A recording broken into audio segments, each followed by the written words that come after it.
Welcome to Decades of Horror, the classic era. And Gungan 25:19 saith, Behold now the behemoth which I have made with thee. He moveth his tail like a cedar.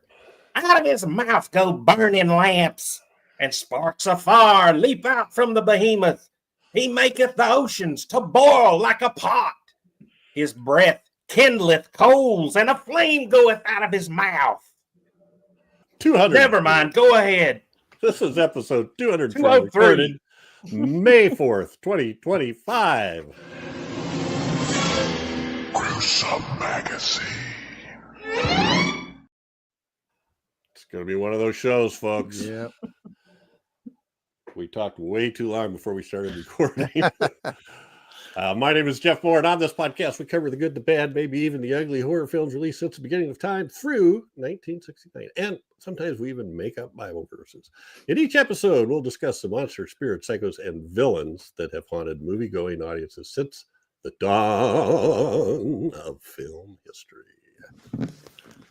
With me this week are my incredible co-hosts. First up is Chad Hunt, co-host of Decades of Horror, the all of them, producer, director with Wreak Havoc Productions, and a comic book writer and artist. How you doing, Chad? I feel like an oxymoron. Well, Giant Behemoth really isn't an oxymoron. It's more like a reverse oxymoron. So it's definitely a redundant adjective. Yeah, I'm a redundant oxymoron. That's how I'm doing today. So jumbo shrimp would be an oxymoron. So, Right. Yeah. Mini behemoth, maybe. I don't know. Also with us is Daphne, who is awesome, stupendous, and likable as hell. How you doing, Daphne? Hi guys, I'm doing real good. It's nice to see you. Same here. Yeah. Come on, you got to say something stupid too. Oh, Don't be scared. Don't be scared. If you can't think of anything, ask Chad for suggestions. Yeah. I have a little too last much but not Jared. least- Yeah. Last but not least is Bill Mulligan, writer, director, special effects guru, all around nice guy, and published author of Raw Hey. Here's in okay. 3D. So here's Rom, and here's the amazing, colossal, gigantic Rom, the giant Rom. Behemoth Rome, the sequel. You know, it's very possible there could be some regular sized behemoths wandering around, but the important thing is this is a giant behemoth. It is. You It know? is. Mhm. Yeah, I guess we're being too. Big old behemoth. Yeah. Bob. All right, Huge. His name is So, Bob. Big old behemoth. Bob. Just Bob admit you're gonna lose. You're Bob gonna the lose Behemoth. control. Yeah, Bob the I love it. behemoth. Yeah. Big old behemoth. There was a limited need for his services in Hollywood. All right, the what day is this? Gruesome Magazine and Decades of Horror partner with Play Now Media, a company that has a lot of niche streaming channels, or is it niche streaming channels? Anyway, You can say it however the hell you want to say it. subgenres, genres, etc. And you can see the Decades of Horror podcast on several of their channels.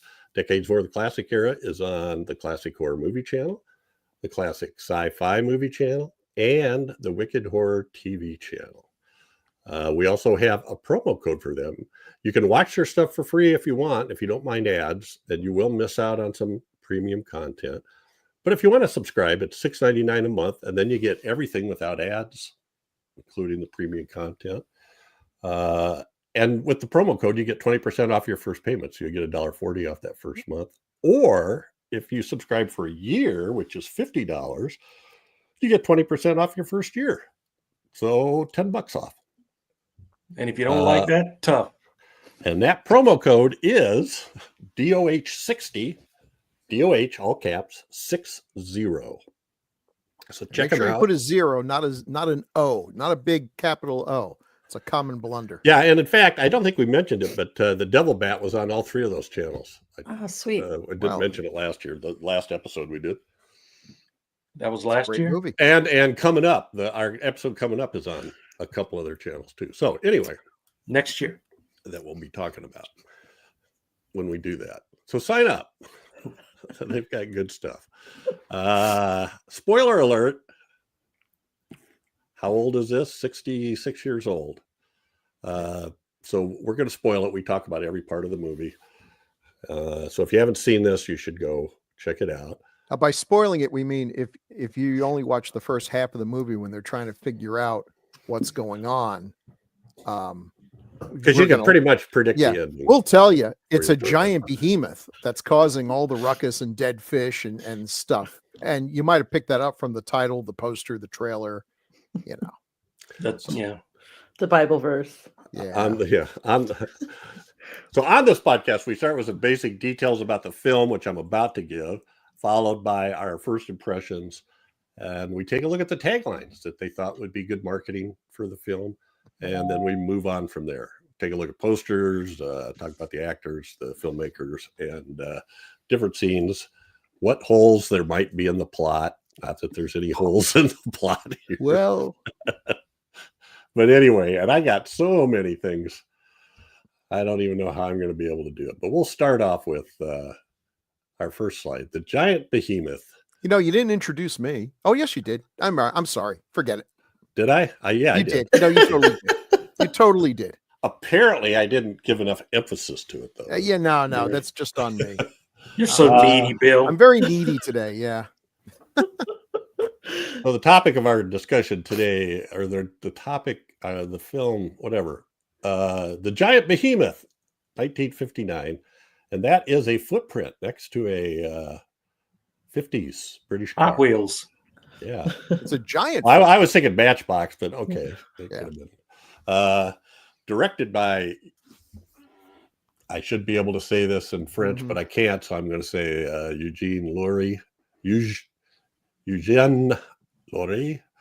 Written by Eugene Laurie and Daniel James, who is not credited, I don't think, on the movie, from a story by Robert Abel and Alan Adler. The cast includes Gene Evans, Andre Morel, John Turner, Lee Madison, Jack McGowran, Maurice Kaufman, Henri Vidon, and Leonard Sachs. Production company is David Diamond Productions and Artistes Alliance, or as we sometimes call it, Allied Artists. Filming locations in UK, in Cornwall, London, and Hertfordshire. And the stop motion was done in California, and we'll talk about that. I've heard 2 or 3 different locations. Filming dates, it started filming in April 14th. I have no idea how long it took. Normally stop motion would take a little while. Release date, March 3rd, 1959 in the US, October 28th, 1959 in the UK. Synopsis. Marine atomic tests cause changes in the ocean's ecosystem, resulting in dangerous blobs of radiation and the resurrection of a dormant dinosaur that threatens London with electric shocks and radioactive beams. How's that for one sentence? Yeah. Dun, dun, dun. And I'm just going to show some other stuff here because I came up with them. So we got some GIFs here to show some of this stuff. Tooting your own horn, as it were. That's animation. Right. He's so cute. He is. Look at the biceps on that guy. And and this shows you something unusual in stop motion animation. Actually moving the camera, doing a zoom. Yeah. Oh yeah, that's cool. And that's something that you might remind you of the Black Scorpion, and it's by the same folks who did this. It's a way they did not have much of a budget, but it does give it a unique look among stop motion animation films. And we get to see him walk down that same street twice. And squash the same car 3 times. Yeah. So, speaking of which, so I like this one just because we want to see the scared Londoners, especially the look at him, the lady. Brits are really unflappable. It's like if this were Japan or America, the people would be screaming and running and grabbing their kids. But she's just kind of giving them a stern look. You know what? It was just 15 years earlier. They were going through the Blitz. Come on. You take that shit and go home. Get out of my yard. Shortly after this, they are bathed in electric impulses and radiation and become burnt husks. So maybe they should have run. Yeah, Yeah, that would wow. have been a thing. And then the last GIF is the car crush, Yep. which happens 3 times And, from slightly different. and you might notice as the foot pulls up, it's breaking. This model is literally falling apart. Yeah. Gosh. Yeah. Yeah, Oh, you well. can see some kind of rough seams on some of the body Yeah. too. All right. Well, that's that. This it's now time for first impressions. And Bill picked this. Surprise, surprise. Surprise, surprise. Wow, it's got dinosaurs and stop motion, and Bill picked it. Who'd have thought? Yeah. So fire away, Bill. When did you first this see was this? a staple back in the day. This was a Creature Features Chiller Theater staple. It was on TV at least once every couple of months, and I watched it every single time. I loved it then. I love it now for all its many flaws. And now being able to research it, it's understandable why it was flawed. It took me a long time to figure out that it was directed by the same guy who did The Beast from 20,000 Fathoms, which it's almost a carbon copy of, and Gorgo, which is also kind of a carbon copy. He made the same movie 3 times. And Harryhausen. Yep. Willis Harryhausen. And most would say this is the least of the 3. And on every normal standard, they would be right. It's obviously low budget. The special effects are in some ways great and in some ways terrible. There's a couple of shots that I'll point out that are really should not have been allowed to get in there. And even the stop motion animation by Willis O'Brien and Pete Peterson, who really, I'll talk more about him, has some really good stuff in this, some good tricks they did to get around the fact that they were given almost no money and a very limited amount of time to do this. There are some flaws besides the fact that the model is breaking down before our eyes. Occasionally you'll see in the background the people who are running behind the creature freeze or skip a frame or something. You know, these are the things that are happening when you're doing all this in someone's garage. The filmmakers totally ripped off O'Brien and Peterson and got way more than they deserved. But I really love this film. I love the radioactive element. It scared the crap out of me as a kid. I don't know why I was so terrified of these people being turned into what is obviously a painting. Like they just blew up a frame and painted it. And I don't know. I thought it was horrifying, just absolutely horrifying as a kid. It's nightmarish. And there's just something about that gorgeous, deep black and white photography that looks so good. Godzilla, the original Godzilla pulled that off as well. It's there's just some really cool elements to it. And I appreciate that all the actors are playing it straight. It's got a lot of silly premises and everything. I will say, watching it again now, I love it no less than I did before. But I do feel like if they had put more budget into it, and not necessarily a whole lot more, if they had given it the same budget that Beast from 20,000 Fathoms had, maybe upgraded for inflation, and a little bit more attention, I think they would have had a great film, a genuinely great film, because its structure is kind of like a Quatermass film.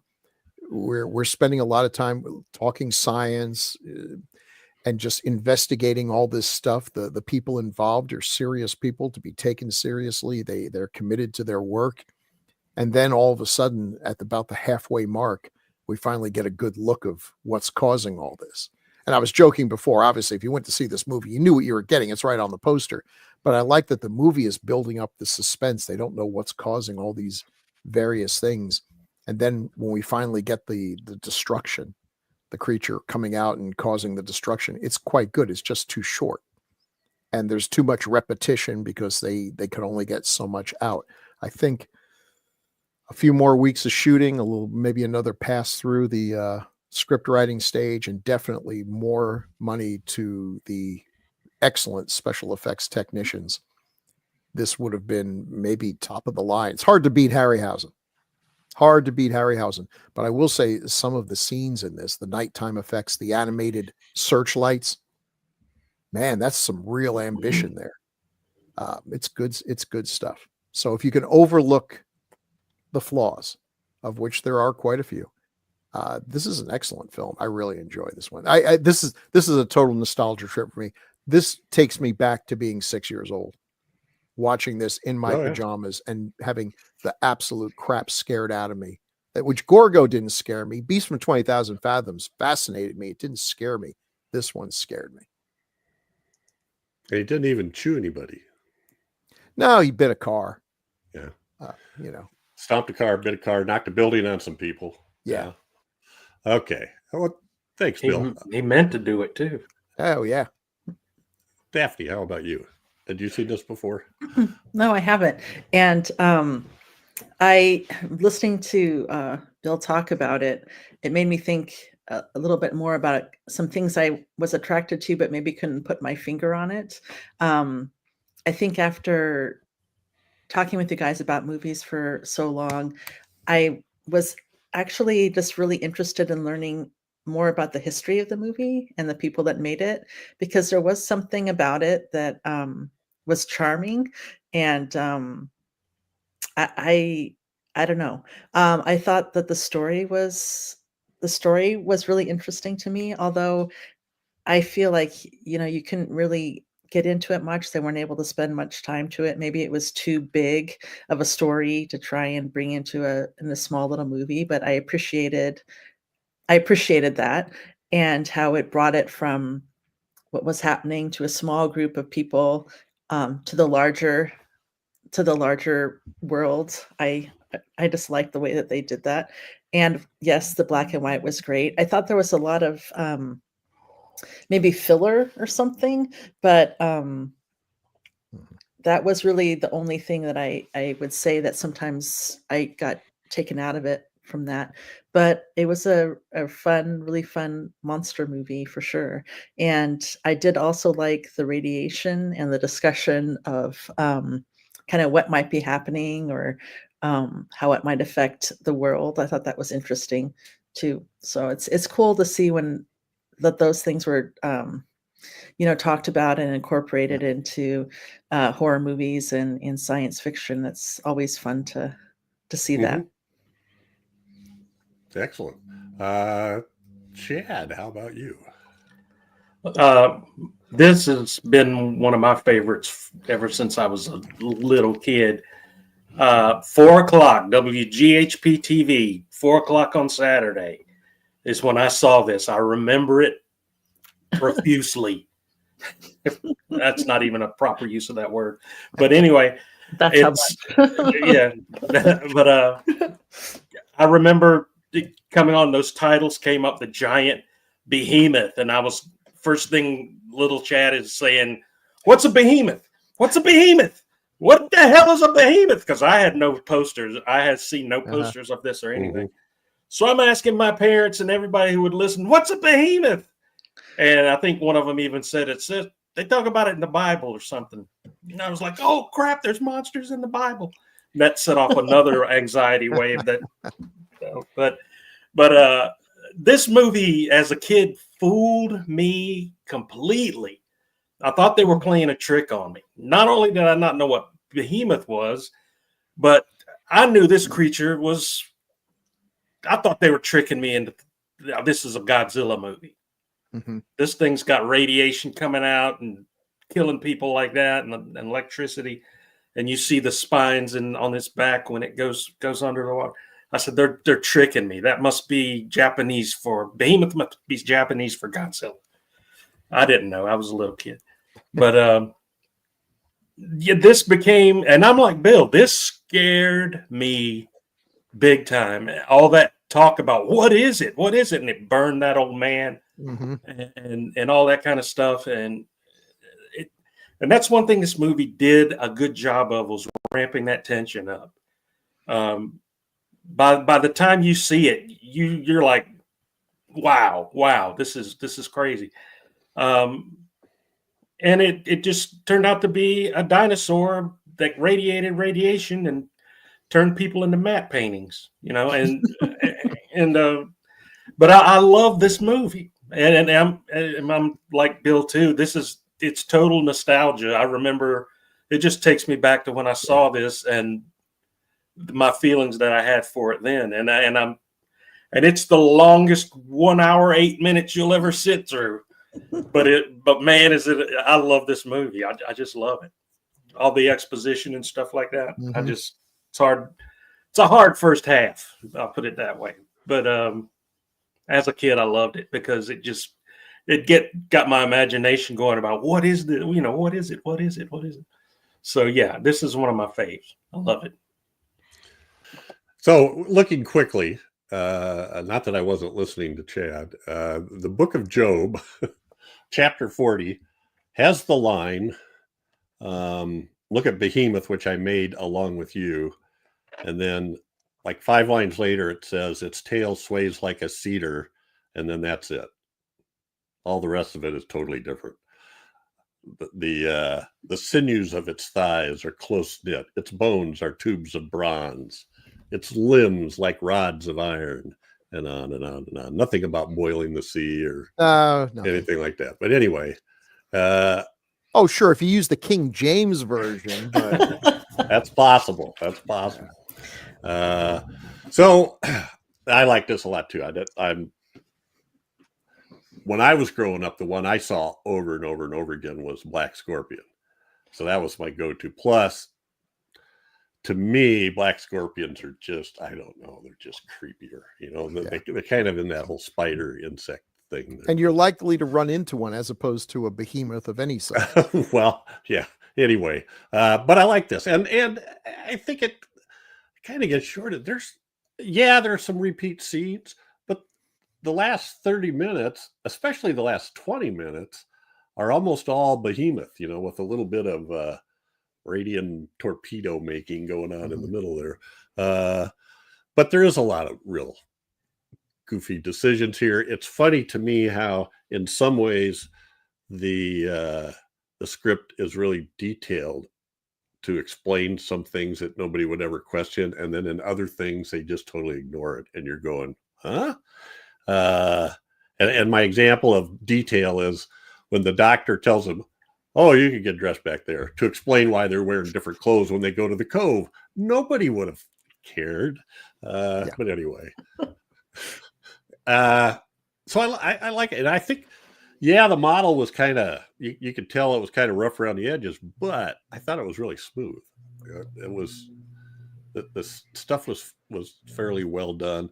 The water stuff doesn't work so good, which is a very common thing. I think when you're doing miniatures in water, it's just hard to make them look. The swimming scene I thought was okay. The swimming was okay. When we get to the ferry, when we get to the graphics about the ferry, I got some stories to tell. Okay. That's so anyway, so they go door to door evacuating the place, and then they show completely empty streets. Yet when the monster shows up, when the behemoth shows up, there's crowds of people running down the streets. Where did they come from? I don't know. The monster didn't go where they evacuated, I guess. Anyway. Well, that's realistic, though. I mean, you see when the hurricane is coming, and we've got a good week. Oh yeah, we all got to go down to evacuate. You can never evacuate a city in a week. It's just it's just not enough roads. You guys have hurricanes. The thing in Iowa is, when there's a tornado warning, you go outside, stand in the middle of the road, and look around. You don't go down in your basement. Well, it's true. If they said, "Hey, a giant dinosaur is going to be stomping around North Carolina," I'm not hiding in my basement. I'll take my chances. And I should have said, which I didn't. I left it off for some reason. The budget is estimated to be $750,000. Which seems decent for 1959. I don't know if that seems decent, but only about 5,000 got to the animators. Probably. Atrocity. All right, and now it's time for taglines with Chad. Oh wow, you found a bunch of them. Good job. Wow. Why is it the movies that aren't that great have 50 billion taglines, and the ones that are good maybe have 2? I think that might be a little bit of an exaggeration. I don't exaggerate. I ruminate. Okay. Before we start, I wanted to say another thing too that scared me about this movie as a kid was the fairy and the little girl that got killed. Yeah. In Yeah. it. That was pretty dark for Right. back then. And Chad, that was after the little boy in the farm who got burned into the Yeah, that's yeah. crazy. So Yeah. you're a little kid, you're watching this. You're used to the black scorpion where little Pepe goes down and should be eaten by a scorpion for being an idiot, but no, he gets saved. Yeah, I'm used to that. The kid You're exactly survives. right. That's the rule. You're exactly right. And they do a great job of showing those people on the ferry. They just show a couple of cutaway shots of these people just kind of being normal, with the family. They're chatting, they're smiling, just to give you some faces to put on it. But yeah, that doll's great. But by the way, there was a famous war photographer who, according to legend, carried around with him a broken doll so that when he was filming war scenes and everything, he would just toss it into the rubble to have that little bit of extra. Oh no. Scumbag. Oh, come on. Hey, war's hell. Okay. Anyway, taglines for the gigantic, enormous behemoth are: the biggest thing since time began. Okay. The biggest thing since creation. But That's Is when that time different began. from Time Begin? No, I mean, yeah. Okay. It's also the greatest thing since the creation of the world. Which is when time began. Yeah. but that was after before. Yeah. Oh. Terrifying, bloodthirsty, a natural phenomenon never dreamed of. The terrible horrors that it provokes, devouring and causing cataclysms. Okay. Yeah, 200 feet of living, burning horror. Yeah. Snap into a Slim Jim. I will admit that some of these are from the Spanish poster. They keep emphasizing size, like we're too stupid to figure out that a giant behemoth is going to be, large. The 200-foot horror from the Earth's beginning, burning the human race with its hell fire, crushing in its path. Nothing so frightful has ever been seen. Film at 11. Yeah. See the beast that shakes the earth. Live in a world gone mad. Watch the chaos of a smashed civilization. Flee from the mightiest fright on the screen. Nothing so big as the giant behemoth. I love these. Where they the CCC ones or this one, Yeah. which is see, live, watch, flee. In that order. Yes. Oh, Lordy. Excellent job. Yeah. Excellent job. Thank you. I about lost my voice on that. And that's been Taglines with Chad. Chad's our hero, cool and rad. With him reading taglines, they can't be that bad. I feel so bad for Crystal sometimes that she has to sing that over some of the worst taglines. I know, you'd think we'd Ever. record It's it too, tough. so she doesn't have to sing Yeah, it. yeah. I feel bad that we bother her 2 or 3 times a week to come in and sing that. And then, That's rude. yeah. Well, let's take a look at posters. We got some posters here. So Posters. We got posters. the I biggest wonder thing, what it's about. Yeah. There's Behemoth, Looks good, but is it big? I think I should read the tagline to find out. and he's destroying some place that has a Oh, clock tower in it. He's just messing them up. I mean, there's nothing left. I mean, just him stepping, it looks like, causes buildings to collapse. That's by how the way- big he is. He's giant. This is the kind of thing that would be, except not mine wasn't as well drawn. This would be in the margins of all the math homework I ever had to do, like in 3rd grade. Yeah.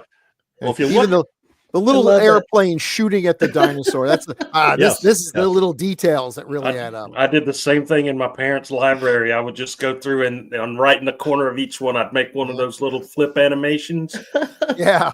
from beginning to end. And it was just this awesome So it must have been 100 books with that in it, and I was beaten severely for it. And your friends would make suggestions like, "Oh, that's really good," but you know, it'd be even better if like little guys were falling out of its mouth when it has the car. It's like, "Oh, Frank, you're a genius." Yeah, it does. It does. There's a car, and they look like they just. Oh, fell you could out look the at this for windows, you know? hours and find details you missed. All right. There's a water truck down at the bottom, a milk delivery, ice truck. There's army men shooting. There's people screaming. People that running. should have been gone a week ago in evacuation or Yes. are running for their lives. I always admire that one army man. I mean, there's a tank shooting at it to no effect whatsoever, but he thinks his, gun is going to make the difference. Maybe it's got a weak spot. I won't know unless I try. I think that's Lee Van Cleef in Beast from 20,000 Fathoms. All right. Lobby card. So here it was in every country except ours. They assumed people knew that a behemoth was giant, so it was just Behemoth the sea monster. Yeah, that was England. Yeah, they called it Behemoth the sea monster in England. In England, all the blondes with red sweaters can walk on water. And he's knocking down London Bridge, and there's Big Ben falling in the background. It's taken a while. Boats, people, tanks, A couple of attractive, three attractive women, like, who will save us from Behemoth? Mhm. None of these people. No. and we still have the car in his mouth and a person falling out and some slobber. And we have Falling 3 out. airplanes attacking this guy. Yes. All right. He must have busted up a societal party or something the way everybody's dressed. Yes. High society party. And now, Oh my God, it's another sea beast. Oh dear. for the good This stuff, one's gigantic. the German poster, Das Ungeheuer von Loch Ness, Loch Ness. Oh. Okay. which So just like they translates call, to the Loch Ness Monster. yeah. Hmm. So just like they call Godzilla Frankenstein, I guess anything that's a dinosaur is Loch Ness. And there he is with either Big Ben or London Bridge falling down or both, and 2 jets attacking him. No car in his mouth. But I people like the screaming. font and the color Yeah, no, on this that's poster. definitely. You can't. I don't think you're allowed to write the word Ungeheuer in German without making it look spooky. You have to make it look right. like Ungeheuer. Gesundheit. That was awesome. A lot much darker, a little darker orange. Scarier. And then Italian. Oh, where were they going with this? Yes. And this is Il Drago degli Abissi. Abissi, the Dragon of the Deep. I'm not saying it's a bad poster. It's a great poster. This would go right on my bed, but it's not to this movie. Where's this guy from? That thing's like half Triceratops, Stegosaurus, and Behemoth. Iguana. Yeah. Unicorn, maybe. Unicorn, Stegosaurus, and Behemoth. It's like, did they have AI back in 1959? Because this is what you get if it's like, give me a poster for the giant behemoth.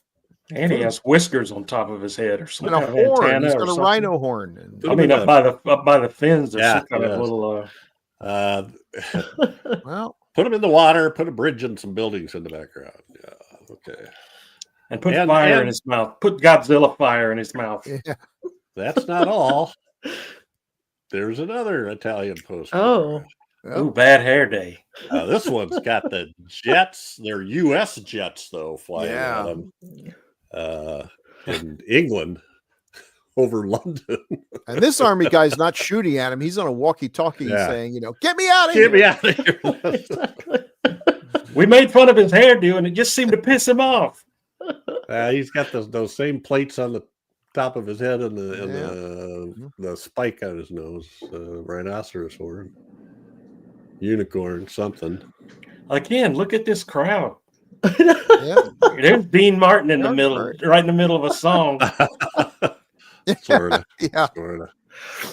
He does knock down, in the movie, he does knock down some steel, what do you call it? Trestle cat rigging or something like that. That's kind of interesting, I thought. But he doesn't take out Big Ben. You had to wait till Gorgo for that to happen. And just to throw in another one, the Mexican poster that I got was called, in Mexico, it was called El Monstruo Submarino, the underwater monster. Cool. And let's see, there was another one. Oh, in Czech, and Eleanor, tell me if I got this wrong. Obry Behemoth, the giant behemoth. And in French, Behemoth le monstre de mer, behemoth the sea monster. Presented, straight translation. presented by Eros Films. Wonder, that doesn't sounds like they do other kind of movies too. Where'd you Yeah, see that? if it's from Eros Films, I don't want to see anything called the Giant Behemoth. That's probably, Le Globe Films International present. Probably distributors, international distributors. The director, Eugene Laurie. I'm just going to say the American pronunciation because. And now he was a set designer. Worked on a lot of really great films. Probably regretted that his first really big hit film was The Beast from 20,000 Fathoms because boy did he get typecast. Well, he didn't do all that much directing. He was. This is interesting. He's nominated for Best Effects, Special Visual Effects for an Oscar for Krakatoa, East of Java. Yeah, one of the worst titles ever since it's west of Java, but okay. I guess if it's east, if you want to go entirely around the world to get to it, but you take enough right, you end up going left. He was he gained a reputation as a collaborator with Jean Renoir. Yeah. I still have never seen Colossus of New York, and I want to. Yeah, so you got long time since I've seen 20,000 Fathoms, Colossus of New York, and Gorgo up there. He was art director for Bronco Billy. Just interesting crossovers here. Art director for 63 episodes of Kung Fu. Wow. He made a living. Yep. Without a doubt. All right. And art director of some other stuff. House of Fear, which I think is a Fritz Lang movie. Nope, it's not. Roy Winston-Neal, I'm sorry. So yeah, anything. So he knew how to make a movie about a dinosaur that comes out of the ocean and wrecks a city because he did it 3 times. I read on here that he did not like having a love interest in a movie like this, so he wanted to focus on the science. And I would say he's successful there because the only prominent female character is gone after 20 minutes. It becomes more of a bromance between these two. But that's another thing that I think they kind of dropped the ball. I think there was some really interesting character development to be mined from an American and a British scientist. The American's a little bit more brash. The British guy's a little more stiff upper lip. It would have been interesting to see a little bit of maybe an X-Files. They both immediately pretty glomp on to the, there's a dinosaur heading toward London. They grab onto that really fast. This is one of those movies where people make statements and we just accept them. The paleontologist is like, oh, by the way, he's electric like an eel. And they're like, oh, interesting. No one thinks to say, how the hell would you know that? I mean, you've got some bones it's a bunch you've of those. been looking at. Yeah. Well, I kind of like the main character development we get between the two is when he says, oh, you chaps sure are ones for shaking hands or something like that. Yeah. And then the other one was when Gene Evans gets all excited about they got to do something. And he goes, well, are you assuming that the Royal Academy of Atomic Energy didn't have a plan? No. Why would I think they wouldn't have a plan to deal with a radioactive dinosaur? I'm a brash American and I get excited and I can't tell shit from you. You just get the same all the time. So yeah, he succeeded in that. And boy, do we get what sounds like sciencing. I was going to put up that picture of that. At the beginning, there's that equation on the board. I'm like, what? I mean, it was a real looking calculus equation, but I don't know. It's for hot chocolate. Yeah. There's some epsilons and some sigmas and lambdas. I saw a lambda in there.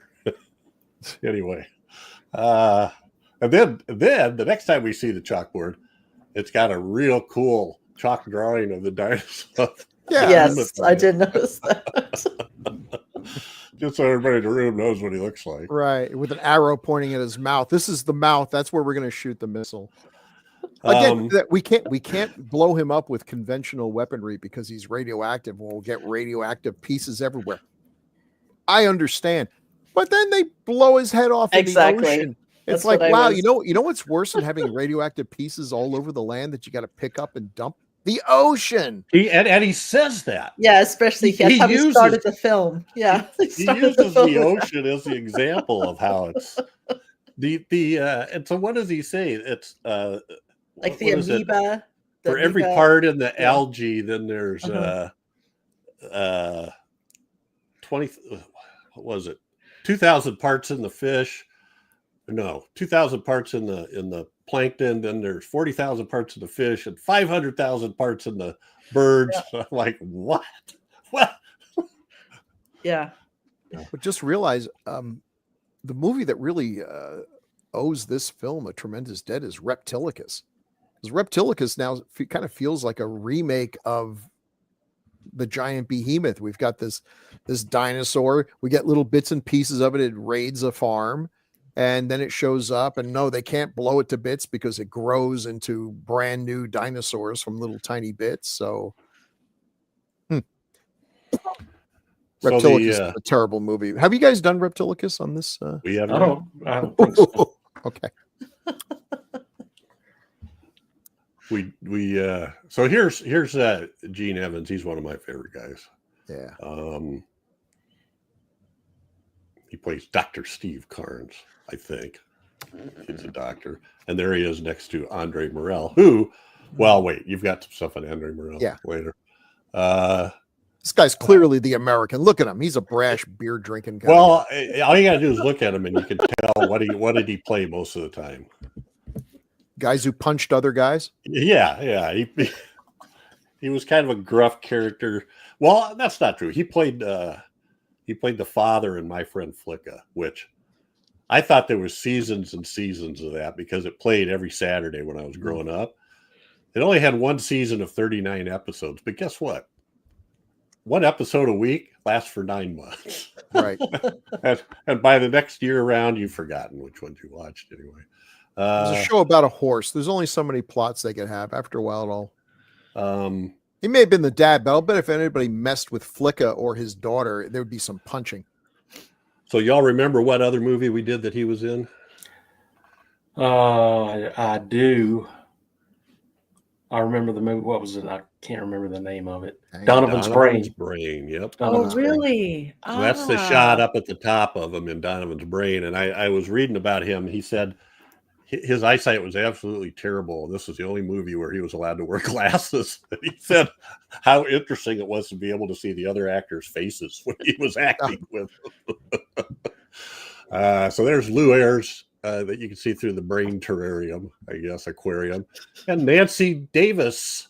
Yeah. Soon to be Nancy Reagan. Future First Lady. So was this character in this one, if I remember correctly, was he the one that kept alluding to him being an alcoholic? He was a drunk, yeah. He was supposed to have been a drunk. And I think he does like drink and pass out at some point when he's supposed to be keeping an eye on the brain. Now, the steel helmet, was that I'm drawing a blank on the director who I'm thinking of. Samuel Fuller. Thank you. Samuel Fuller. If I recall the story correctly, he really, really wanted this guy to star in Steel Helmet because I think he was a vet. Yeah, he was a vet from World War II, and he had a Purple Heart and a Bronze Star. And this movie Steel Helmet takes place in Korean War, but it's a heart-wrenching story. He plays that gruff kind of sergeant type character, but there's a little indigenous Korean kid that's also in it, and these other soldiers, and it's it's a very good movie, and it's his first lead, I think, 1951. And then that other one, Shot Corridor, is also from Samuel Fuller, about a guy that writer that is going to go undercover in an insane asylum. Hmm. Steel Helmet. That goes poorly. Yes. Steel Helmet's a phenomenal movie. If you get a chance to watch that. But anyway, yeah, I wanted to put Steel Helmet up there. I couldn't find any other genre stuff that he'd done. Tons of Westerns. Yeah. He started off in a lot of film noir, but most of those roles are uncredited. So, and he came back from, well, he said he acted in the war in GI productions, you know, and when he got out, he got this part. They needed a guy to play a character named Red, and there weren't that many red-headed actors at the time. So, and it was color. Oh, so they put him in this Western, and he got, I think he said $40 a day for an uncredited bit part, but he thought, where's this been all my life? $40 a day. You know? Anyway, I like him. He's usually plays a gruff character, but he could go both ways on that. Yeah. Our other lead was Andre Morel, who we've covered. Done him. Shadow of the Cat. Yep. And he was a dynamic Dr. Watson in Hound of the Baskervilles, not playing the bumbling dope that they keep making him into so many adaptations. Right. I don't know why they don't know how to write Sherlock smart, so they just make Dr. Watson stupid. And that really offended me because I love the Sherlock Holmes stories. I read every single one of them when I was a kid. And Watson, half the time, Watson was the narrator. He wasn't a fool. He wasn't about to portray himself as a fool. No, he wasn't as smart as Sherlock, who is. But he was more than capable of holding his own. So I really liked him in Hound of the Baskervilles. Hammers. Great cast. The Mummy Shroud. Okay, well, they can't all be winners. And she... I think Mummy Shroud. Okay, that's not. The mummy looks like he's wrapped in like a wicker basket. Yeah. I always try to remember. There's that two in the middle that I don't remember. Yeah, it's such a. I mean, they did such a great job with the mummy, and then that was it. I guess if you don't have Christopher Lee as the mummy, they ain't gonna. It's just a bag of bandages waddling around. Well, you'd think he's kind of old, but he died at the age of 69. Now, am I correct that he played Professor Quatermass in the TV BBC production of the Quatermass BBC one of yes, exactly, and that's really good too. I think that's one of those ones you can get that's been issued on a Blu-ray. But he's really good in that. He plays a great stiff upper lip. Never gets too excited, you know. Gene Evans is running around getting all excited. He's walking in the water and hip waders, and Andre Morel standing up on the beach.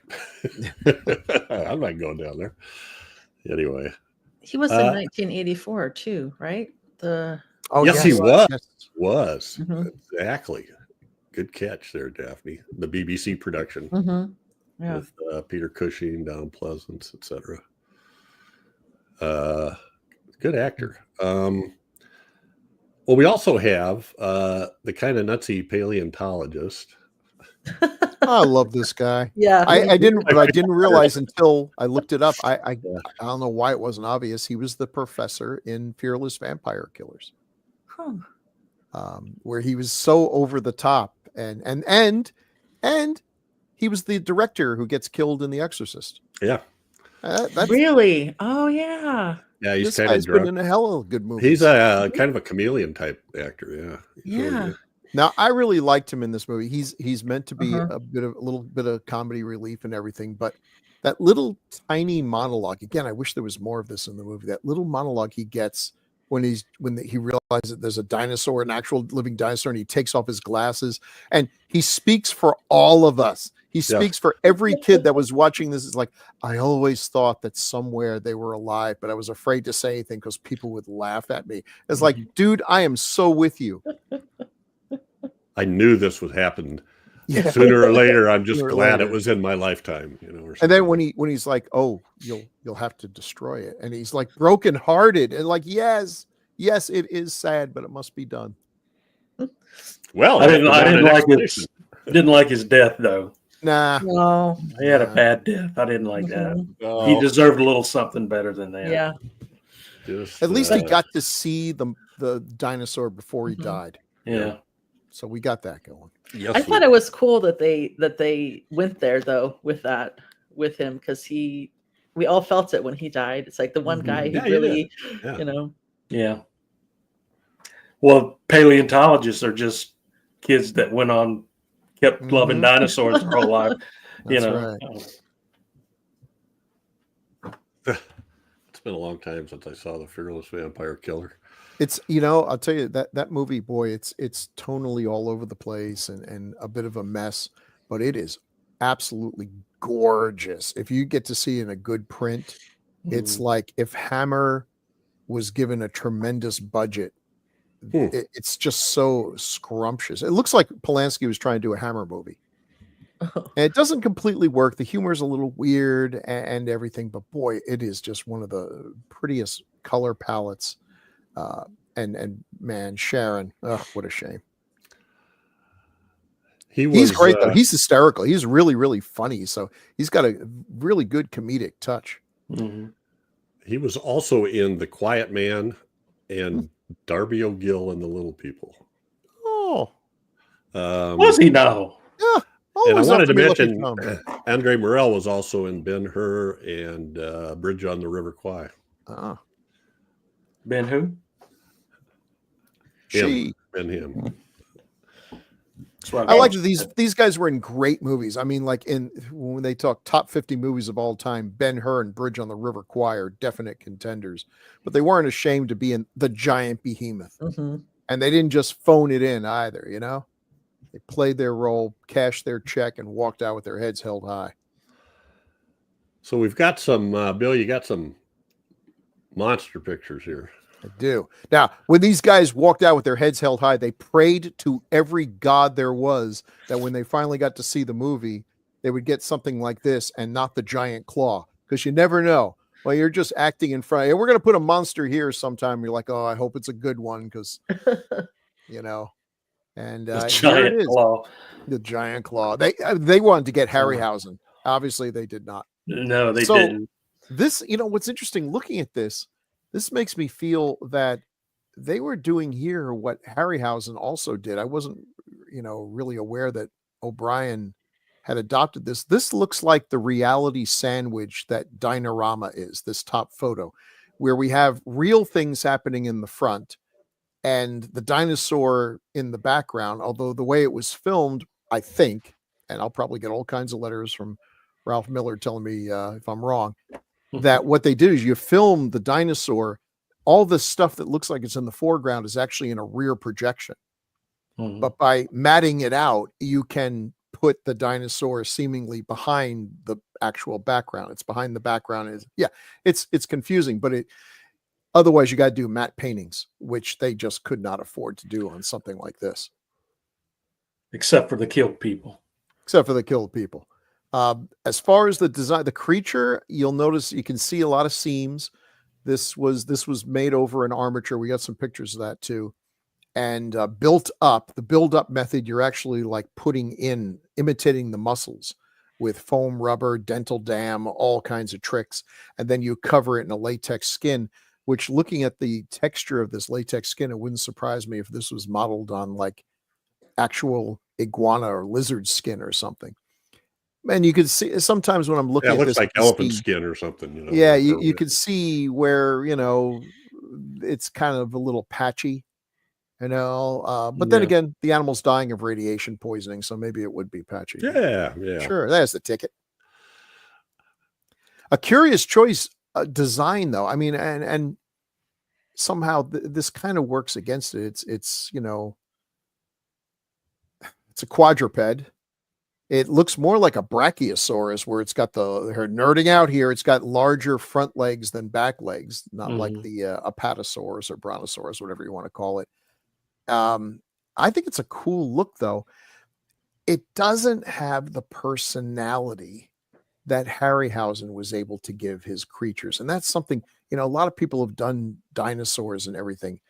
When you look at a freeze frame and any frame from a Harryhausen film, there's so much personality in this reptile, you know, which are not known for personalities, but somehow his dinosaurs, they're giving something out. This one's a little too beady-eyed to really, you know, give the menace there, but I still think it works. He does look muscular. You mentioned that, Chad. He does look like he works out. Yeah, Definitely. Well, I thought too, I'll say it again. I thought the movement was pretty smooth when he's coming down the street and his head kind of weaves around looking. And also, don't you love, I mean, it's the little details. This is where you get craftsmen. You get O'Brien. This was long past the glory days. He only lived a few years after this. Been just trying to make project after project and getting shot down. They didn't have to have a tongue in its head moving around. That's a lot of work, having to animate a tongue inside the mouth, but they did it. And it looks cool. It really just gives it that touch of life. My admiration for these people is off the roof. Yeah, really. So there's a couple more. There's the car in the mouth and the kind of the nighttime one. Yeah. What do you call, Chad? What do you call the art technique that it's these deep blacks and chiaroscuro? Thank you. Sure, Yeah. That I just love the richness of this. And you know what? How cheap is this movie? Those cityscapes are just are just photographs. They couldn't afford to build sets, but it works. And having that spotlight, animating the spotlight, animating the dinosaur, and animating the spotlight, keeping all that straight in your head. Yeah. Remarkable. It does have a lot of texture for it just being a photograph.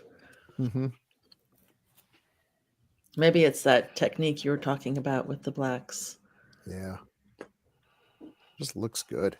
I thought there was something about O'Brien's wife right around that time.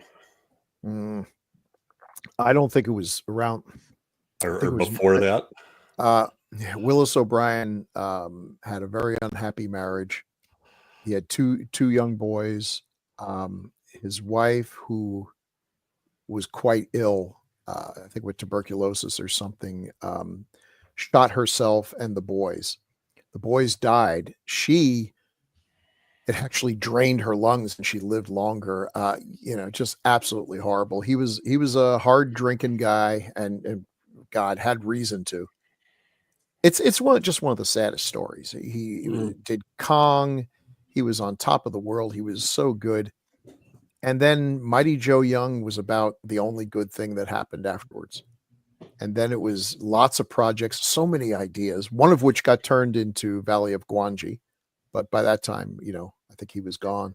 Wasn't Frankenstein the King Kong versus Godzilla was originally no. We have Frankenstein, Godzilla versus Frankenstein, but it ended up turning into the he wanted King Kong versus Frankenstein. And then changed it to King Kong versus Prometheus. And some producer said, wow, that's a great idea. Let me shop it around. The next thing he heard, they'd done King Kong versus Godzilla, and he got no job and no credit for it. And that's just one of many, many stories of yeah, you were. I was totally wrong. I knew that this happened on a film that we did, and so I had looked that up. That was around Son of Kong, 1933. Yeah. She had tuberculosis, and it had spread to her son and blinded him, one of them. And during the production of Son of Kong, she shot and killed her two sons and turned it on herself, but she survived but died from cancer and tuberculosis soon afterward. Absolutely horrible. Wow. And it was apparently a very nice guy. I mean, like I said, Mighty Joe Young was the only other real triumph that he had, but it didn't make the money that they were hoping for. And then it was just, he had so many cool ideas. He kind of reminds me of Jack Kirby, that so many ideas were just pouring out of this guy's head that a lot of people just like, whatever. And then it was just reduced to doing work for hire. I mean, be hired. Someone would be paid a bucket load of money for special effects, and then they would just give a pittance of it to O'Brien to try to make it work. And we're given, this is way better than $5,000. I don't know what $5,000 was in today's money back then, but for two guys to deliver in 6 to 8 weeks, whatever it was, some stupid short amount of time, they got way more quality than they deserved. I mean, for that kind of thing, you deserve the giant claw, and that's usually what you get. If you're lucky, you get some people that take pride in their work, are going to do the best they can under not great circumstances. Mm-hmm. In Wikipedia, it lists 18 unrealized projects of this. Mm-hmm. So overall, the effects, let me see here. I know I got this somewhere. So you had Willis O'Brien, and then Pete Peterson, and then Jack Rabin, Louis DeWitt, and Irving Block, and also lists Phil Kellison as miniatures. But they're all uncredited, apparently, on the British film. They were listed on the Blu-ray that I have, and that, by the way, was like 80 minutes, as opposed to like 71. Was it 71 on? 68 minutes on Prime.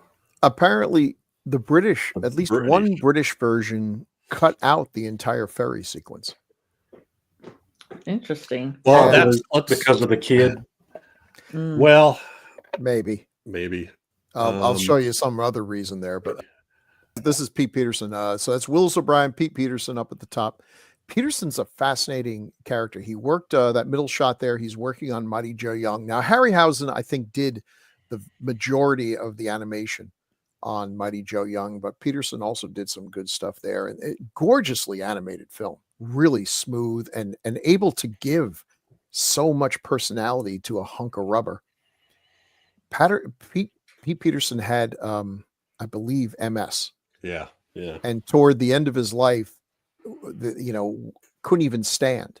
So they animated a lot of Behemoth, which I think is one of his last projects. He was able to sit down, and they had everything down on this low stage there and everything. I mean, he kept on doing this very difficult thing to do, even as his body was collapsing. Years later, a bunch of special effects people in Hollywood were contacted by Pete Peterson's widow that she had a trunk of stuff. And when they open, it's like become a legend. They opened this up, and there were pieces from all these projects, including a couple of unrealized ones. Well, yeah, here, the Behemoth was there, looking worse for wear, but to me, better shape than most of these models. They're not meant to last for very long. But look at the size. That was a pretty big model, if this photograph on the bottom is any judge.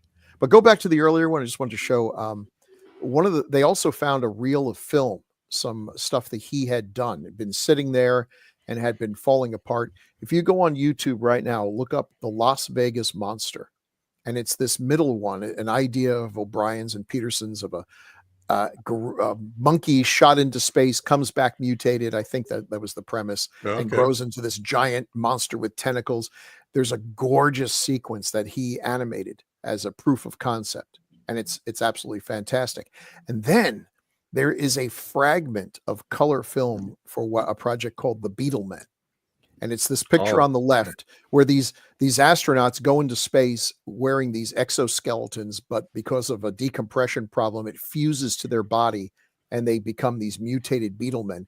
And it's just this picture of this gorgeous color. It climbs over the horizon, looks around and walks over, and then it's followed by dozens of them. Wow. He built multiple models. And in stop motion animation, you don't let stuff go to waste.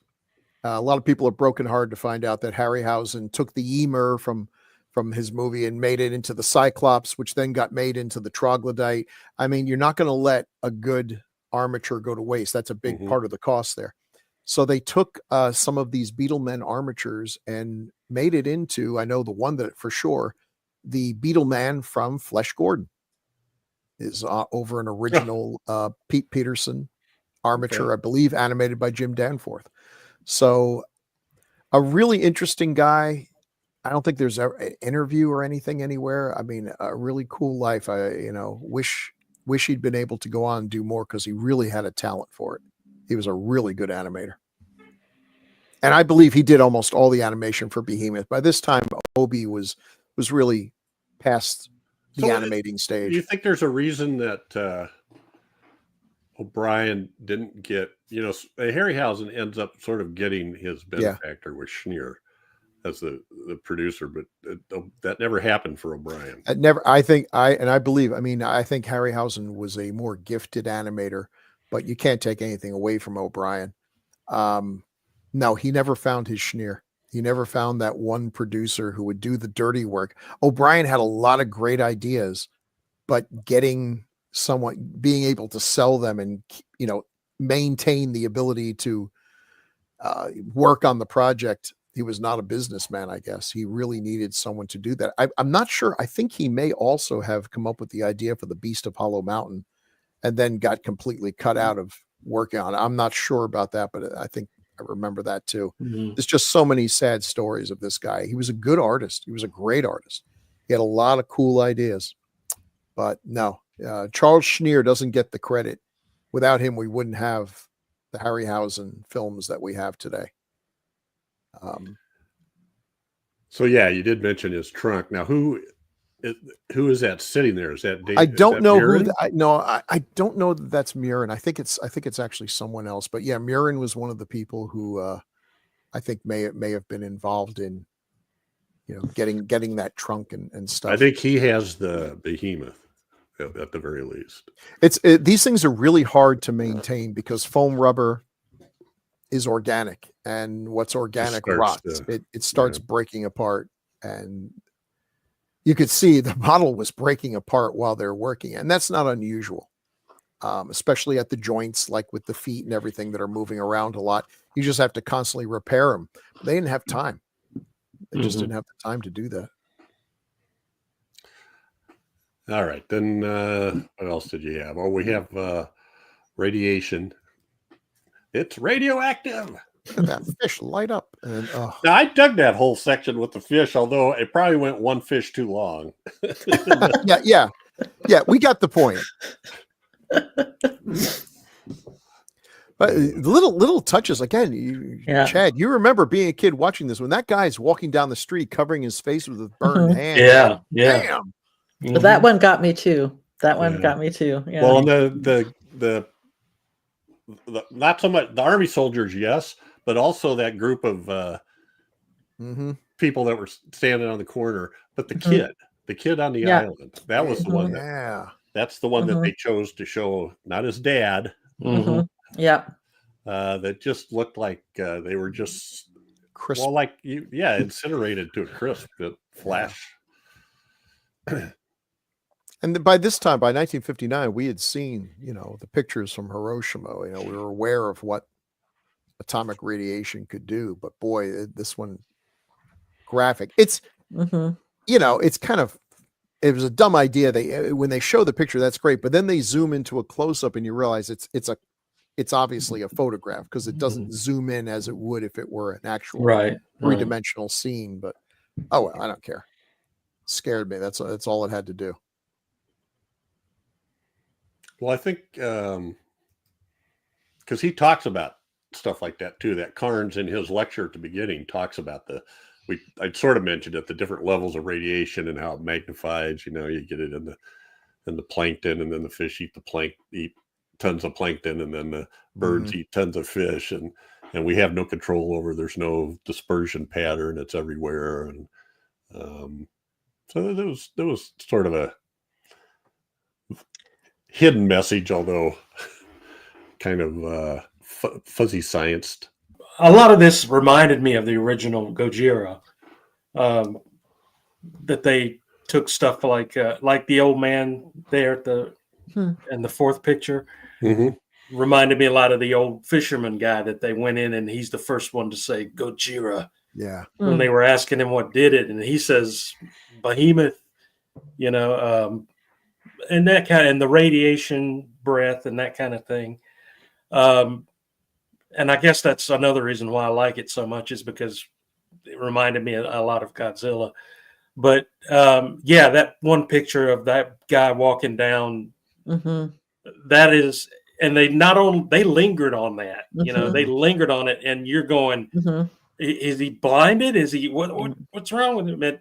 But it just lingered on it for so long, it just started to make you sick a little bit, and it was scary. I remember it being so scary to watch that guy because it made me feel like, what's it like to be blind?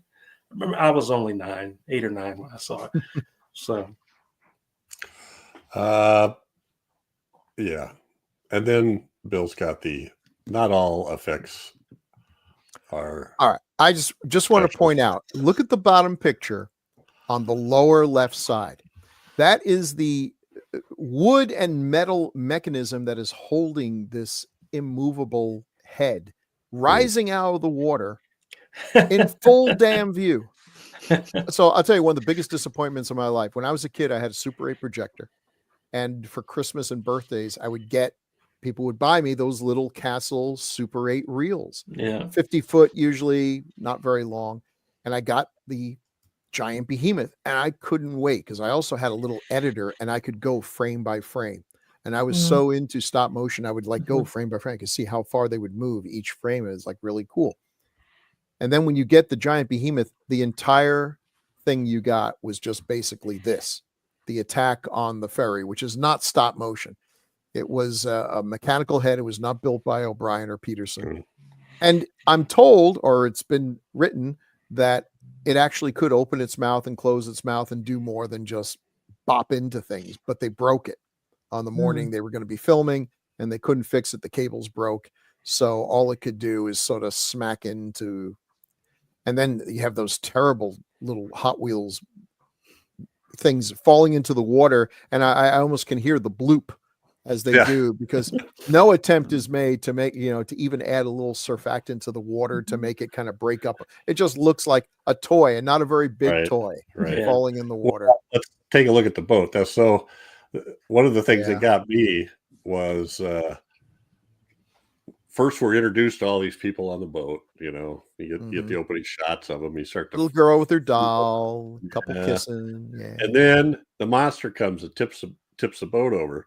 And every time they cut back and forth between showing the monster and the boat, there's tons of people on the boat. Then we see the monster. There's no people on the boat. Then we see the boat. Tons of people on the boat. It's tipping over. Now there's the monster. There's no people on the boat. I mean, I totally understand, but it was so blatant.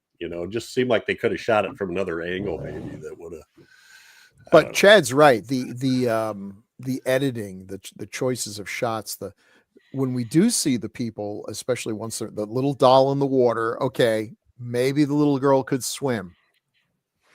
But then also you get, there's people there and you see them, they're just reaching up at you. It's like, I don't know what guys the radiation got to them, and it's like, oh, this is the one guy reaches up and then sinks below the water. Yeah.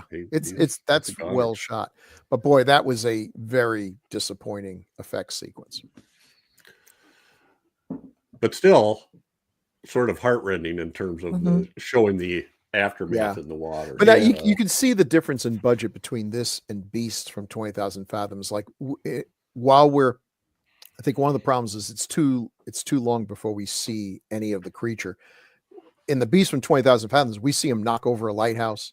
We see him attack a boat, and we actually see the monster doing all this. We see the monster in the first 15 minutes of the film. In this one, we see the result of him attacking a boat. We see a wrecked boat, but there wasn't enough budget to actually show the monster wrecking the boat. It's just, this is Beast from 20,000 Fathoms with its budget severely cut. It feels like. I'd have to look and see what the actual budgets are. I may be completely wrong, but I kind of doubt it. So one of the reasons they altered that Bible verse to say, he make oceans to boil like a pot. He maketh oceans. Yep. There he is. So there's a couple shots like that where when he dies and when he goes in. I'm boiling, I tell you. Yeah. Where did all this dry ice come from? This gift doesn't even have, those two scenes are unconnected. Yeah. Anyway, I always like when people look through the binoculars and then we see the little holes there, but it's showing it from an angle that is absolutely impossible. Yeah. Showing you what the camera sees, not what Not they only see. that, it never looks like that when you look through binoculars either. No. Okay, we got what else? Anything else we want to talk about here in terms of the giant behemoth? I just hope that someday I'm at a funeral memorial service where someone would quote Job. Hey, listen. Hey, you know what? You could design your own. I You know, just gave but- me an idea. What if, like, at my funeral, I make sure I tell Shauna, listen, they got to read this passage right here, and let's just see if anyone in the audience is like, wait a second, that's not from the book of Job, that's from the giant behemoth. Oh, that's so Bill. Bill. That's Bill. Bill. Of course, that's exactly what you would do. More Bill shit. Now I actually miss him. Well, we started to say it earlier, but in some of the information, it said that O'Brien and Peterson did most of the animation in Peterson's garage, or maybe an LA studio. We don't know. And on the commentary on the Blu-ray, they have Murin and Phil Tippett, and they even mentioned they heard Mexico. So it's kind of like. Now I'll tell you, that commentary is kind of legendary. It's not great. It's not as bad as people make it sound. I didn't think, but anyway. My takeaway from this movie is, if you ever see a behemoth loogie spit on the beach somewhere, don't rub your hand in it. Yeah, what was that all? And don't roll it around in it. Well, apparently the original story was supposed to just have radioactive blobs were released. Yeah. But then they saw Night of the Big Heat, and they decided, no, that sucks. So, Night of the Big Behemoth? No, that's not quite right. Let's shorten it. Just the giant behemoth. Okay. But yeah, and then I could literally, I'd like, they show that glob there, and I'm thinking, he starts to reach down, and I'm like, don't touch it. Don't touch it. Don't do that. If I saw a big Well, he blob- touches it like this, and his hand, and then his hand just turns around. He starts flipping his hand around. You deserve it. Even if there were not a bunch of dead fish, which immediately kind of sets up my spider sense that there's a problem here. But if there's a big glob on the beach, I'm looking at the options here: toxic waste, jellyfish. Yeah, maybe a long stick, but not with my. Yeah, that really worked for the blob. There's no. Well, that's true. I'm trying to think what big glob. Maybe ambergrease, but no, I wouldn't touch. I don't like touching anything at the beach. Just don't touch it. No. Also, by now, don't taste it. Just see, just. We're not like a bunch of savages from the 1800s. Like, radium glows. Let's put it in gum. I mean, we know glowing is not good. It's never a good thing. Yeah, but it's still a fun. I mean, you guys have the nostalgia part of it, which always is nice to hear about. But it's still a fun, monster movie. I'd much rather have the filler be sciencing, as opposed to relationship building in a right, movie yeah, like this, or a song sequence. Are you with me, Chad? Let's go to a nightclub. I read too that it wasn't really the director's choice to make 20,000 or 20 million miles to Earth again, or Gorgo again. But it was the distributor's idea. Like Jeff said, it was supposed to be amorphous blobs of radiation, but the distributor made them do the creature, and so that's I think that's probably what rushed it, and they had so little time to get the effects right and everything. That's probably what happened. But because if your idea is it's going to be amorphous blobs, it's like, okay, trash bags, metal cell, something, methyl cell, it won't be too hard. Suddenly it's a dinosaur. It's like, whoa, wait a minute. There's not that many people that can make a dinosaur. Is Willis O'Brien still alive? Yeah. So the British version is what you must have seen on Prime, because it says that it was 71 minutes and then it was cut to 69 minutes. The 71-minute version was given an X certificate in 1959, so it almost had to be for the kids, I would think, Yeah. or maybe the just the burnt bodies in general. I don't know. Well, I saw all that. I saw all that in that version. Well, it was 68 minutes. I don't know. That's odd. Maybe I don't know. Maybe it showed the kids. Maybe or something. Well, and like they gave they gave credit to another person as director, but they actually say he never actually directed anything. So maybe he's a guy that cut it down or something. David Hickox. See, I was told that for a while there on TCM and some of these other places, they were only showing a British version it was called Behemoth the Sea Monster, and it had the entire ferry sequence cut out. But then there was a big uproar about that again from the fan community, small but passionate that we are, and they restored it. So, but maybe they're still using that time, you know. Yeah, the Blu-ray is 80 minutes, and this one quote is different too. They had it listed on the quote, but they're setting it up. I don't know if they're setting it up for a sequel. They're just setting it up for the dun dun dun ending. I expected a question mark after the yeah. I did interrupt this program for a special news downer bulletin. Of an ending. Yeah, special news bulletin. Dead fish. It's like, wow, you're really going to interrupt?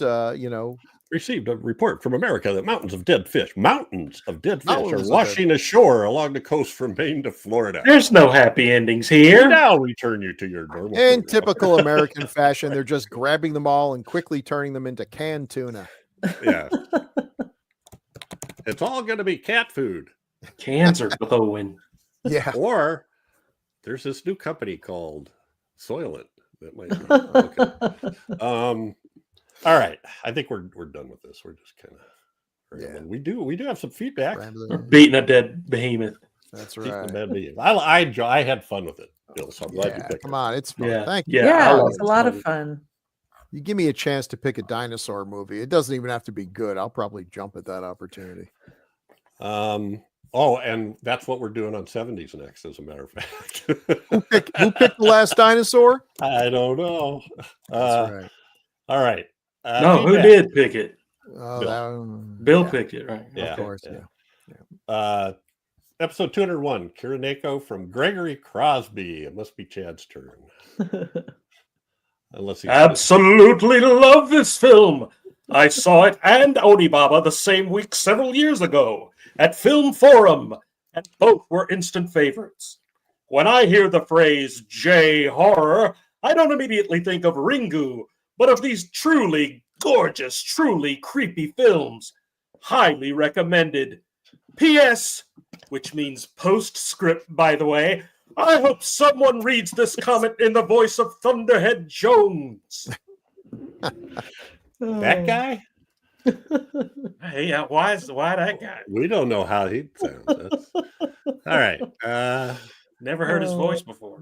Episode 203. You want to take a couple here, Daphne? Sure. Do the first couple there. All right. The first is from Jonathan Angarola, and it just says, I love this movie. Bat heart. Yes. Emojis, Black bat heart emojis. Yeah. Agreed. It's so much fun. Yes, Jonathan. Appreciate you chiming in with that. Yes. I love it. And then Christopher Miklos, love this movie. Was thrilled to get permission to use a clip of it in my horror feature, The Nursery, and actually used that glandular stimulation clip because it's so maniacally wonderful. Can't wait to give this episode a listen. That we actually reviewed that, I think, on Gruesome Magazine podcast when we were doing those back. It's been a few years. That's worth a watch. Check it out. Oh, cool. Thanks, Christopher. And then Bill, if you want to take a couple. Sure. James Harris, IO9NN, says, I like just about anything with Bella, and this one is no exception. I would love to see Gruesome discuss Chandu. Wait a minute. Did I read the wrong thing? No, you're good. No, that's it. I would love to see Gruesome discuss Chandu the Magician with Bella. It's a good one. Thanks for a great show. Cool. You're welcome, Thank you, James. Thank you. Yeah. And then Santo SD Castillo. I see a poster with Bella, Bat, and then you add Devil to it. Sold. Yeah, I'm with you. I am with you 100%. 100%. I see a poster with Bella and the Bat.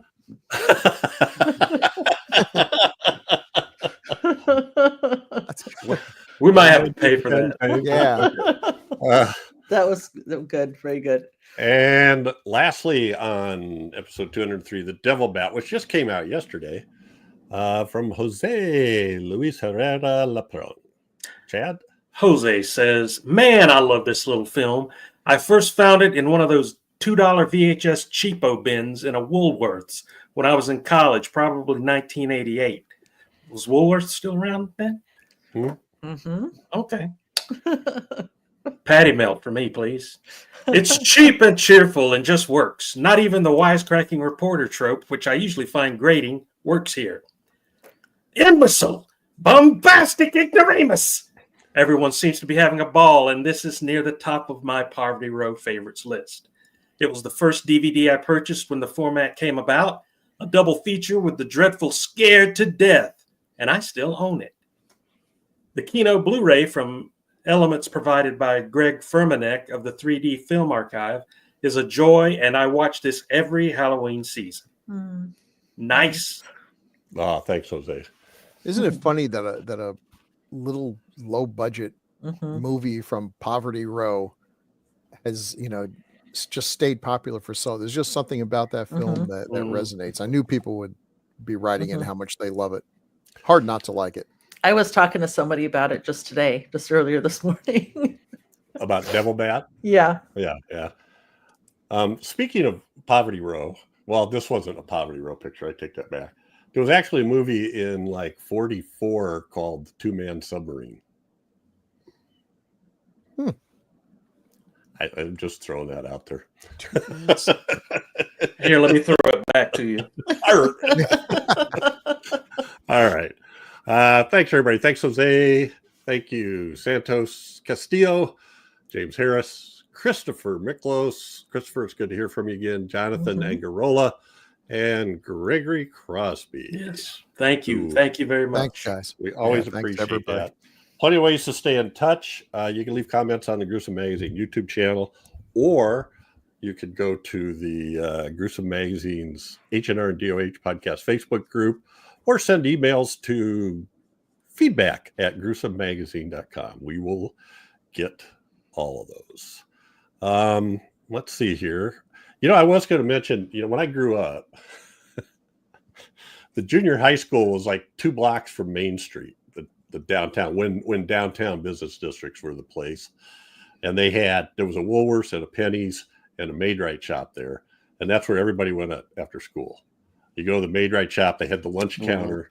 They had, we had one the lunch counter at Woolworths. Yeah. There was a theater there too around the corner. Yeah, we had a theater next door, and everybody went to Woolworths after or before the movie to get hamburgers, cheeseburgers, and all that kind of stuff. We went to King's Food Host after the movie, which was you ever been to one of those? You ever seen one of those? No, but it sounds like fat guy energy. Yeah, they had the equivalent of a drive-in speaker at each table. Oh, wow. And the menu, and you ordered from your table, and then they brought it to you. Wow. Interesting. Who knows why? Who thinks of this weird stuff? What was it called? King's Food Host. It was a chain, and their big thing was patty melt. That was a huge. Does anyone else remember there was a time when there were these places you would go in there and there was food that you would put order it, and then you would open up a thing and pull it out. There was automat. An automat, yes. Yeah. I don't know how long that cheeseburger was sitting there, or the egg salad sandwich might have been for weeks, but another one would appear just as soon as you took one out. Well, yeah. That, which is different. That was a wall of sandwiches. Now you get a machine that's got a carousel, that goes around, and you pull fiddlesticks. I like the old way. All right. Fiddlesticks. I never actually saw an automat that I know of. I've seen one. I can't remember where it was, but I remember being a little kid and eating that one. New York City? Yep. Maybe it was. I went to New York when I was really young. Yeah, maybe that was. was. Probably were. All right. So That's it for this episode, but every 2 weeks we'll be focusing on a specific film released between 1920 and 1969. Next up is one chosen by Chad. Uh-oh. Next week, we are going to do the classic. You know, normally we save these type of movies for special occasions and whatnot.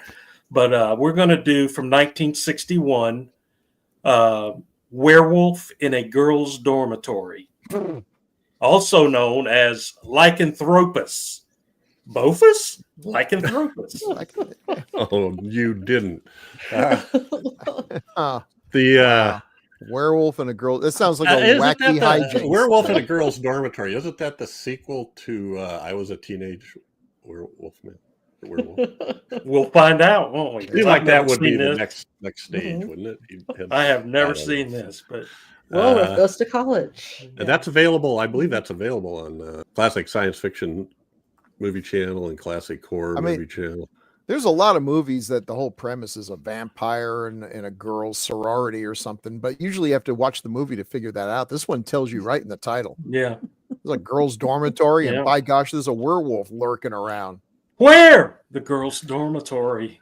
I think I read in the description it says a strange new teacher comes to a girls' school for troublemakers, quote unquote. And then a werewolf shows up. Coincidence?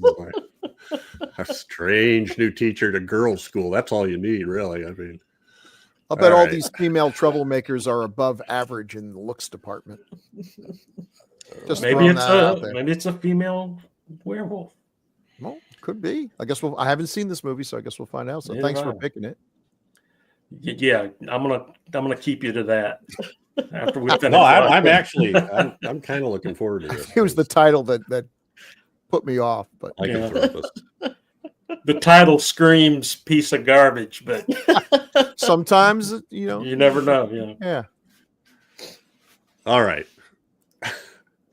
People thought God Monster of Indian Flats couldn't be good, and how wrong they were. I was wrong because I love God Monster. I love it. Terrible, terrible movie, but I love it. Yeah. I love you guys.